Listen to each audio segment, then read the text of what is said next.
in Chicago, Southwest Side, and growing up, my parents were very involved in the church.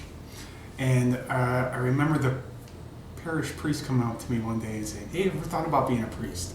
And extended the invitation. And I was just like, "No, I play sports." But he was an Augustinian priest, and they had an Augustinian seminary up in Michigan. And he invited me to go, and decided, hey, maybe get talking with my parents. Then they said, "Are you sure you want to do this?" And I said, "I don't know. Let's try it." And I think that's a theme of let's try it that's been consistent in my life. But I also knew about the Vincentians through DePaul University. My parents had attended there. My dad played on the last football team at DePaul.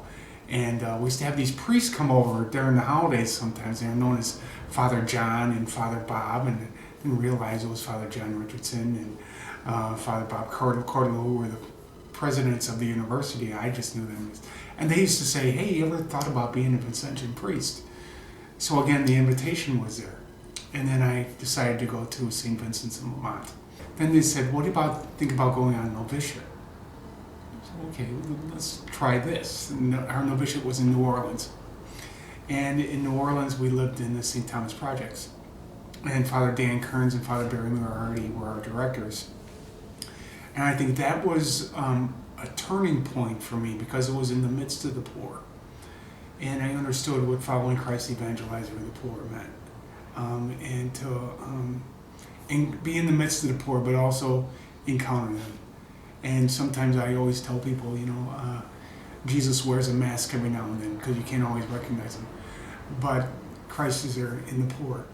And it's that was a real turning point. And I decided, yeah, I think I can do this. I think I can.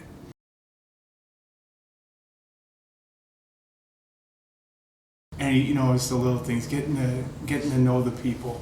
Or this other couple who decided they needed a new vehicle. Well, their new vehicle, and they referred to it as their RV.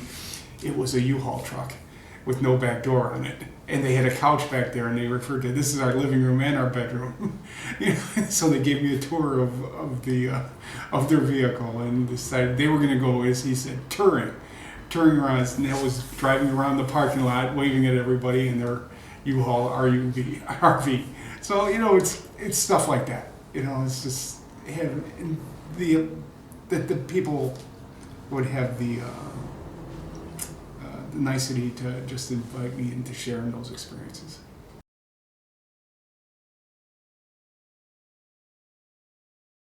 I think it's the same advice that I got. Prayer, reflection, but try it. Because you're considering being a priest or a brother or sister or whatever it is, just because you're considering it doesn't mean you're doing it, or you're taking vows, or you're being ordained, or whatever it may be. But consider it, try it. You never know what can happen. Each year, for me, it was like, I'm going to consider this, and I'm going to try it, until I finally got to the point in my own life where it was like, yes, I choose this. This is what I choose. So each day can be a different experience, and the joys that brings with it. And priesthood is a great life. So is brotherhood and sisterhood and religious life, or whatever life you choose. Vocation is a life choice, but choose what you enjoy. And I enjoy priesthood, and it's fun, and it's because of the people I work with. Again, it's those relationships. Vincent was great at it, developing those relationships, and hopefully we can be too, because we need people to do this work.